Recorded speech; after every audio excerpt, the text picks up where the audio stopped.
मैं हूं ज्योति प्रकाश रंगा और आप देखना शुरू कर चुके हैं RM न्यूज बीकानेर। मेरे YouTube चैनल ज्योति टाइम्स और बीकानेर संभाग की तमाम ताजा तरीन खबरें मैं आप लोगों तक प्रतिदिन लेकर आता हूं। अगर आपने मेरा YouTube चैनल ज्योति टाइम्स अभी तक सब्सक्राइब नहीं किया है तो पहले आप सब्सक्राइब कर लीजिए। उसके बाद हम दिखाते हैं आपको कि आज बीकानेर में दिन भर क्या रहा। खास डाल लेते हैं एक नजर। नीट परीक्षा रद्द होने पर बीकानेर में कांग्रेस का उग्र प्रदर्शन, शिक्षा मंत्री का फूंका पुतला।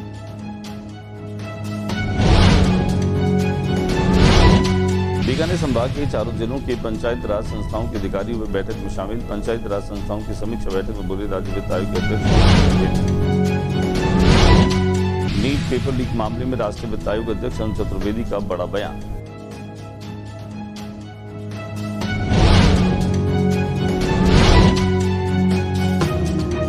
भीषण गर्मी की मार से बीकानेर CMHU बिगड़ी हालात, PBM हॉस्पिटल की मेडिकल इमरजेंसी में भर्ती।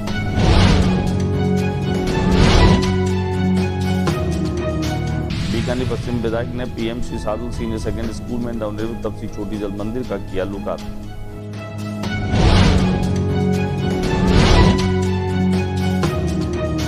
आग पापड़ के कारखाने में लगी आग। फायर ब्रिगेड और गंगा शहर पुलिस पहुंची मौके पर। सुबह लूट की वारदात, मोबाइल पर्स ले उड़े स्कूटी सवार 3 बदमाश, CCTV कैमरे में हुई कैद वारदात।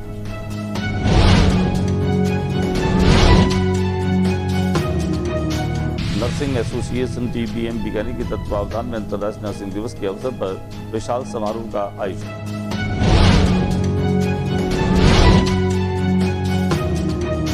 बीकानेर पुलिस ने तोड़ा पाकिस्तान, पंजाब, राजस्थान का तस्करी नेटवर्क।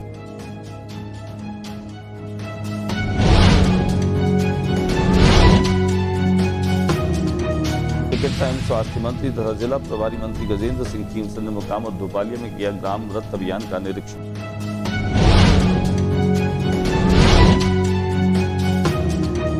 8 करोड़ लोगों की जबान अब खुलेगी, राजस्थानी भाषा को मिलेगा मान सम्मान।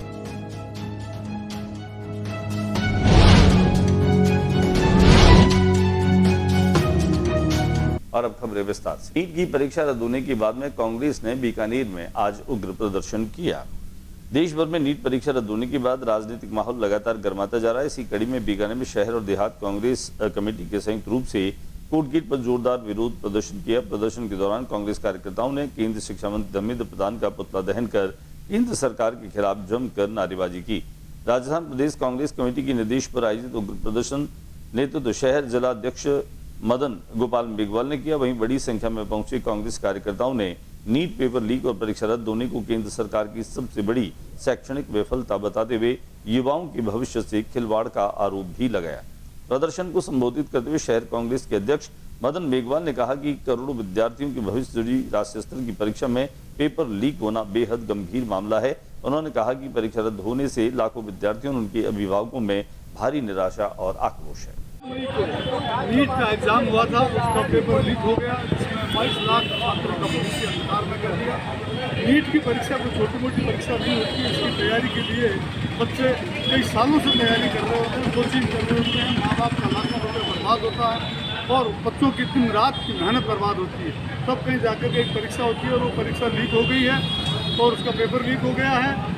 ऐसे में ये केंद्र सरकार की जिम्मेदारी है कि वो जो भी दोषी है उसके खिलाफ कार्रवाई करे और जो मंत्री है इसके धर्मेंद्र प्रधान, उनसे इस्तीफा दिया जाए। बीकानेर संभाग के चारों पंचायतों की जो अधिकारी हैं वे आज बैठक में शामिल हुए। पंचायत राज संस्थाओं की समीक्षा बैठक में राज्य वित्त आयोग के अध्यक्ष अरुण चतुर्वेदी ने आज कहा कि आय के स्रोत विकसित किए जाएं और खर्चे कैसे कम किए जाएं, इस बारे में विचार करें। इस दिशा में अधिकारीगण कार्य करें। अधिकारीगण ग्राम पंचायतों की इनकम बढ़ाने को लेकर सरपंचों को भी मोटिवेट करें। साथ ही कहा कि जब तक ग्राम पंचायतों के आय के स्रोत विकसित नहीं होंगे, भविष्य उन्हें चला नहीं पाएंगे।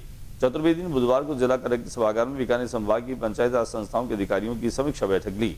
बैठक में बीकानेर पश्चिम विधायक जेठानंद व्यास, श्रीमती सुमन छाजेर, संभागीय आयुक्त विशाम मीणा, सप्तम वित्त आयोग के सदस्य सचिव नरेश कुमार ठकराल, सलाहकार हृदय कुमार जुनेजा, अतिरिक्त संभागीय आयुक्त जसवंत सिंह समेत बीकानेर संभाग की जिला परिषदों के सभी मुख्य कार्यकारी अधिकारी, अतिरिक्त मुख्य कार्यकारी अधिकारी और विकास अधिकारी शामिल रहे। नीट पेपर के लीक हो जाने के बाद राज्य वित्त आयोग के अध्यक्ष अरुण चतुर्वेदी का बड़ा बयान सामने आया है। युवाओं के भविष्य से नहीं होगा खिलवाड़, अरुण चतुर्वेदी ने ये बात कही। प्रधानमंत्री नरेंद्र मोदी लीजेंडरी पर्सनैलिटी, उन्होंने कहा कि माने केवल आवश्यकता का सोना खरीदे, अधिक निवेश पर इस पर भार न बढ़ाएं। इस दौरान नीट परीक्षा के पेपर लीक मामले को लेकर उन्होंने कहा कि केंद्र और राज्य सरकार पूरी तरह जीरो टॉलरेंस नीति पर काम कर रही है और युवाओं के भविष्य के साथ किसी प्रकार का खिलवाड़ बर्दाश्त नहीं किया जाएगा। मीडिया से बातचीत के दौरान उन्होंने कहा कि भर्ती परीक्षाओं में पारदर्शिता और युवाओं का विश्वास बनाए रखना सरकार की सर्वोच्च प्राथमिकता है। उन्होंने कहा कि पेपर लीक जैसे मामलों में लगातार सख्त कार्रवाई की जा रही है और दोषियों को किसी भी सूरत में बख्शा नहीं जाएगा। लेकर के केंद्र सरकार ने तुरंत कॉग्निजेंस लिया। प्रधानमंत्री जी का ऑफिस स्वयं मॉनिटरिंग कर रहा है। सीबीआई को इसको जांच दिए। युवाओं के भविष्य के साथ जो भी कुठाराघात करने वाले लोग हैं, जिन्होंने भविष्य का नकार डालने का काम किया है, मुझे विश्वास है कि सीबीआई जल्दी इसके पक्ष को निकालेगी, दूध का दूध पानी करेगी और उसके बाद जो जिम्मेदार हैं उनके खिलाफ कड़ी कार्रवाई करेगी। भीषण गर्मी की मार से मुख्य स्वास्थ्य चिकित्सा अधिकारी के स्वास्थ्य में जो है वह गिरावट देखने को मिली है। आज उन्हें बीकानेर की पीबीएम अस्पताल में प्रचंड गर्मी की चपेट में आने की वजह से भर्ती कराया गया। उन्हें पीबीएम हॉस्पिटल के मेडिकल इमरजेंसी में भर्ती किया गया। उनका इलाज कर रहे डॉक्टर्स हीट स्ट्रोक से इनकार किया है, मगर आशंका जताई कि दूषित पानी या फूड्स की वजह से उनकी तबीयत बिगड़ी है। परिजनों की माने तो सुबह उठते ही उन्हें उल्टी दस्त की शिकायत शुरू हो गई। देर सुबह तक उनका जी घबराने लगा और तबीयत ज्यादा बिगड़ गई, जिन्हें तुरंत पीबीएम हॉस्पिटल लाया गया, जहां SP medical college principal doctor Surendra Verma unit की टीम उनका इलाज कर रही है। कभी जो मौसम चल रहा है, लू का, तापघात का और टेम्परेचर बढ़ने से और फील्ड में और ज़्यादा टेम्परेचर बढ़ जाता है। पिछले 4-5 दिन से फील्ड का तापघात की व्यवस्था देखने के लिए पीएसी, सीएससी सब पीएमसी साधु सीनियर सेकेंडरी स्कूल में आज तुलसी छोटी जोशी परिवार जल मंदिर का उद्घाटन करवाया गया। इस कार्यक्रम में मुख्य अतिथि के रूप में बीकानेर पश्चिम विधानसभा क्षेत्र से विधायक जेठानंद व्यास थे, जबकि कार्यक्रम की अध्यक्षता लालेश्वर महादेव मंदिर मठ के अधिष्ठाता विमर्शानंद गिरी महाराज द्वारा की गई। कार्यक्रम में विशिष्ट अतिथि के तौर पर पंडित जुगल किशोर ओझा पुजारी बाबा भी मौजूद रहे। वहीं पीएम साधु सीनियर सेकेंडरी स्कूल की प्रिंसिपल सुशीला जयपाल भी मौजूद रही। यहाँ पर जोशी परिवार में ब्रजगोपाल, सुभाष जोशी, गिरिराज जोशी और अंतर्राष्ट्रीय तीरंदाजी कोच अनिल जोशी भी मौजूद रहे।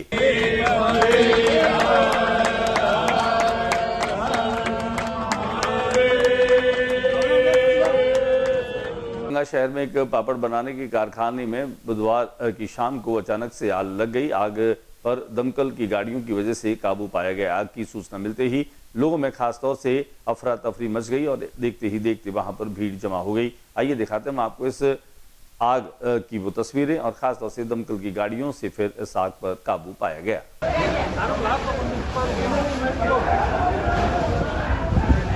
बीकानेर जैसे शहर में आमतौर पर यह कल्पना नहीं की जा सकती कि सुबह सुबह करीब 4:30 पौने 5 बजे के बीच में एक ऐसे राहगीर को लूटा जा सकता है जिसका कोई दोष नहीं है। करीब 4:30 पौने 5 बजे के बीच में यह वारदात सीसीटीवी कैमरे में कैद हुई, जब तुलसी सर्किल के पास में एक राहगीर पैदल चल रहा था। इतने में 3 युवक जो हैं वो स्कूटी पर सवार होकर के आए, उसे घेर लिया, उससे मोबाइल और पर्स उसे छीन लिया। ये पूरी वारदात सीसीटीवी कैमरे में कैद हो गई। आइए हम आपको दिखाते हैं और खास तौर से यह सुनिश्चित कौन करेगा कि बीकानेर की सड़कों पर रात, सुबह या फिर दोपहर में राहगीर सुरक्षित हैं या नहीं। जल्दी से जल्दी इन युवकों को गिरफ्तार किया जाना चाहिए। खास तौर से इस तरह की वारदातें सामान्य लोगों में एक दहशत और डर का माहौल पैदा कर रही है। अंतर्राष्ट्रीय नर्सिंग दिवस के मौके पर पीबीएम नर्सिंग एसोसिएशन के द्वारा एक कार्यक्रम का आयोजन रखा गया। कार्यालय में जो है वह हजारों की संख्या में नर्सिंग कर्मियों ने हिस्सा लिया और पीड़ित मानवता को निस्वार्थ सेवा का संकल्प भी लिया। कार्यक्रम के मुख्य अतिथि भाजपा प्रदेश उपाध्यक्ष बिहारी लाल बिश्नोई थे। समारोह में Sardar Patel medical college principal doctor Surendra Kumar Verma, PBM अस्पताल अधीक्षक डॉक्टर बी.सी. घिया, एसएसबी अधीक्षक डॉक्टर संजीव बुरी, पीबीएम अस्पताल nursing school principal Abdul Wahid, food निरीक्षक एवं nursing officer CMH office Shravan Kumar Verma और जिला मुख्य नर्सिंग अधीक्षक पीबीएम बीकानेर लता नायर और कैंसर अस्पताल अध्यक्ष डॉक्टर संतोष तंवर आदि शामिल हुए। आइए दिखाते हैं आपको इस कार्यक्रम की कुछ तस्वीर। फिर भी हमारे का जिंदा सदैव रहा। कोरोना काल में सम्मान श्री ईदन का सम्मान करें। अब मैं निवेदन करना चाहूंगा। बीकानेर पुलिस ने बड़ी कार्रवाई करते हुए पाकिस्तान, पंजाब और राजस्थान का जो तस्करी का नेटवर्क है उसे तोड़ दिया है। बीकानेर पुलिस ने अंतर्राष्ट्रीय सीमा पार से ड्रोन के जरिए हथियार और हेरोइन तस्करी करने वाले एक बड़े नेटवर्क का भंडाफोड़ किया है। चौंकाने वाला खुलासा यह है कि इस पूरी गैंग का मास्टरमाइंड पंजाब का फरीदकोट जेल में बैठकर तस्करी का सिंडिकेट चला रहा था। पुलिस ने आरोपी का प्रोडक्शन वारंट पर गिरफ्तार कर लिया। 3 पॉइंट्स में तस्करी का पूरा खेल जेल बना कंट्रोल रूम। गैंग का सरगना सोनू सुखविंदर फरीदकोट जेल में बंद रहते हुए मोबाइल के जरिए सीधे पाकिस्तान के तस्करों के संपर्क में था। पाकिस्तान से होने वाली ड्रोन ड्रॉपिंग और लोकेशन सीधे सुखविंदर तक पहुंचती थी। ड्रॉपिंग पॉइंट की सटीक जानकारी सुखविंदर जेल से ही राजस्थान के विभिन्न जिलों जयपुर, पाली आदि में सक्रिय अपने गुर्गों को ड्रॉपिंग पॉइंट की जानकारी देता था। उसके बाद उसके नेटवर्क के लोग बॉर्डर एरिया से माल उठाकर सप्लाई करते थे। चिकित्सा एवं स्वास्थ्य मंत्री गजेंद्र सिंह खींवसर मुकाम और दोपालिया के दौरे पर रहे, जहां पर उन्होंने ग्राम रक्त अभियान का निरीक्षण किया और संध्या चौपाल में उन्होंने ग्रामीणों की अभाव, अभियोग और जन समस्याएं भी सुनी। चिकित्सा एवं स्वास्थ्य मंत्री, जिला प्रभारी मंत्री गजेंद्र सिंह खींवसर ने नोखा के मुकाम और दोपालिया में ग्राम रथ अभियान का निरीक्षण किया और संध्या के समय चौपाल में भागीदारी भी निभाई। इस दौरान प्रभारी मंत्री ने कहा कि प्रधानमंत्री नरेंद्र मोदी ने महिलाओं, किसानों, युवाओं सहित प्रत्येक वर्ग के कल्याण के लिए अनेक योजनाएं जारी कर रही है। इस श्रृंखला में प्रदेश में भी मुख्यमंत्री भजनलाल शर्मा के नेतृत्व में जन जन के कल्याण की प्रतिबद्धता के साथ कार्य किया जा रहा है। मंडल अध्यक्ष नोखा शहर, ओम सिंह जी इंदा बीडीओ पंचायत समिति नोखा, चंद्र प्रकाश जी तहसीलदार आपने नोखा। 8 करोड़ लोगों की जबान अब खुलेगी। कारण बिल्कुल साफ है कि सुप्रीम कोर्ट ने राजस्थानी भाषा को लेकर के एक बड़ा फैसला दिया है, जिनमें विद्यालय और महाविद्यालय स्तर पर राजस्थानी को जो है वह विद्यार्थियों को पढ़ाया जाए, इसमें विषय लागू किया जाए।